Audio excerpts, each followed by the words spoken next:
No seu país, a tortura de prisioneiros de guerra é proibida. Você recebe um prisioneiro recém-capturado que grita: "Alguns de vocês morrerão às 21h35.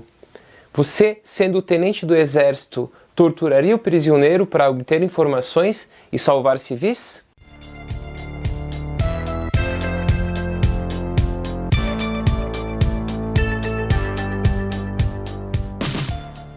O utilitarismo é uma teoria filosófica que surgiu no século XIX a partir do filósofo Jeremy Bentham e John Stuart Mill. Podemos destacar 5 grandes pontos do utilitarismo. O primeiro, a teleologia; o segundo, o hedonismo; o terceiro, os sentimentos sociais; o quarto, o consequencialismo; e o quinto e último, a imparcialidade. A teleologia é uma teoria dos fins, dos objetivos e não dos deveres. Assim, o utilitarismo critica a teoria deontológica de Kant e resgata a teoria teleológica dos gregos, de Aristóteles, destacando que o que importa para uma ação ser avaliada num ponto de vista ético é o telos que ela promove e não o dever em si. O segundo ponto é o hedonismo. Hedonismo é uma teoria filosófica dos prazeres, é uma visão da busca dos prazeres e do afastamento da dor. O utilitarismo, portanto, defende este ponto que é do hedonismo e não apenas uma teoria da autonomia.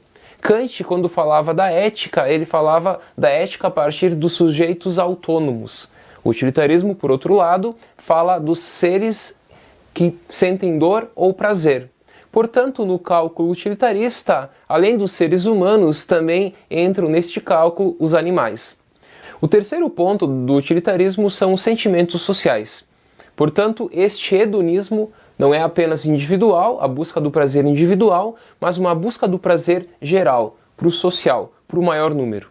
O quarto ponto é o consequencialismo. A teoria utilitarista é uma teoria consequencialista, que não se importa com a intenção do agir, com o que move o agente a promover tal ação, mas com a consequência do ato desse sujeito. O quinto e último ponto é a questão da imparcialidade. E este ponto é o mais exigente do utilitarismo. Por quê? Porque nós agimos conforme uma parcialidade. Nós nos aproximamos e queremos um bem maior para as pessoas que são mais próximas da gente, que nós amamos. O utilitarismo, por outro lado, defende a imparcialidade. Por exemplo, entre o bem, a felicidade do teu filho, do teu pai ou do coletivo de 10 outras pessoas, assumindo um viés da parcialidade, a gente acaba visando o prazer, a felicidade para o nosso pai, para as pessoas queridas. Segundo o utilitarismo, a felicidade das pessoas tem o mesmo valor. Porém, estamos acostumados a tratar certas pessoas como especiais, querendo assim promover uma maior felicidade para essas pessoas especiais. O utilitarismo, por outro lado, critica essa postura da parcialidade e defende uma teoria da imparcialidade. Diante desses 5 pontos, a teleologia, o hedonismo, os sentimentos sociais, o consequencialismo e a imparcialidade, podemos resumir o ideal utilitarista da seguinte forma: maior felicidade ao maior número de forma imparcial. Novamente, maior felicidade ao maior número de forma imparcial. Então, no nosso ato, precisamos analisar a consequência dele. Se a consequência do nosso ato gerar maior felicidade ao maior número, estamos justificados pelo utilitarismo. Porém, se o nosso ato irá gerar maior infelicidade, maior dor ao maior número, não estamos justificados a agir desta forma segundo o utilitarismo. Assim, segundo o utilitarismo, as ações são julgadas certas ou erradas em virtude de suas consequências. E ao avaliar as consequências, a única coisa que importa realmente é a quantidade de felicidade ou infelicidade gerada pelo nosso ato. E essa felicidade sempre deve ser levada e compreendida de forma imparcial. Para exemplificar, passamos agora à análise de alguns dilemas morais. O primeiro é do bonde desgovernado. Imagina a seguinte situação hipotética. Você é motorista de um bonde desgovernado que está a 90 km por hora e sem freio e está indo em direção a 5 pessoas que você desconhece. O bonde irá atropelar e matar essas 5 pessoas. Porém, antes de chegar a 5 pessoas, você observa um desvio e decide pegar o desvio para assim salvar essas 5 pessoas. Quando você se aproxima do desvio, você observa um trabalhador no desvio. O que você faria? Você pegaria o desvio, salvando 5 pessoas, porém matando o trabalhador que está no desvio? Ou você não faria nada e deixaria o bonde ir na sua direção, matando assim 5 pessoas? Segundo dilema. Agora você não é mais motorista do bonde, você é um espectador. Você está observando a cena de um bonde desgovernado que está indo em direção a 5 pessoas inocentes e irá atropelar e matar essas 5 pessoas inocentes. Ao seu lado temos mais um espectador, que é um homem muito grande, obeso. Você jogaria esse homem sobre os trilhos para assim parar o bonde e salvar as 5 pessoas? Claro que essa situação é totalmente hipotética. Os dilemas morais são histórias hipotéticas, inventadas para que a gente possa pensar sobre as possíveis respostas que a gente daria em certos dilemas. Neste segundo dilema, você teria a possibilidade de jogar este homem, matando ele, mas salvando 5 pessoas. Você faria isso? Provavelmente muitos no primeiro dilema responderam: sim, eu pegaria o desvio, pois assim estaria salvando 5 vidas no lugar de uma.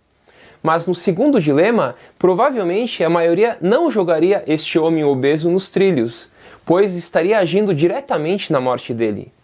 Aí eu pergunto, qual a diferença entre o primeiro e o segundo dilema?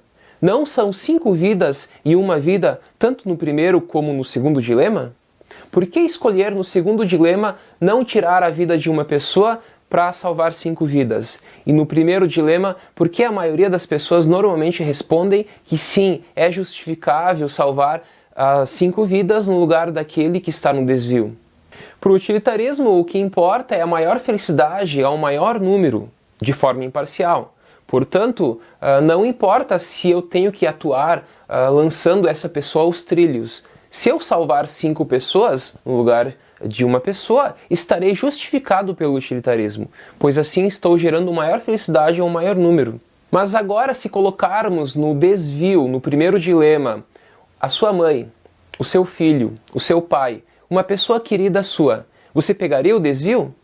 Por que agora, neste momento, a maioria das pessoas não pegaria o desvio e decidiria assim matar 5 pessoas para salvar uma pessoa querida? Claro, o grande problema aqui é a questão da imparcialidade.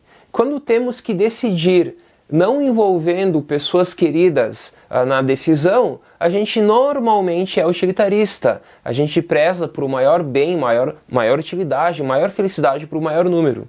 Mas quando nós temos que decidir entre um número maior e um número menor, sendo que esse número menor são pessoas que nós conhecemos, a gente acaba se afastando do utilitarismo neste momento. Pois a gente defende assim uma questão da parcialidade. A imparcialidade é algo muito exigente para nós, seres humanos. Bentham, o criador do utilitarismo, diz que nós temos 2 senhores, o prazer e a dor. Além disso, ele trata os prazeres a partir de um viés quantitativo, numérico. Quanto maior o prazer, menor a dor, melhor.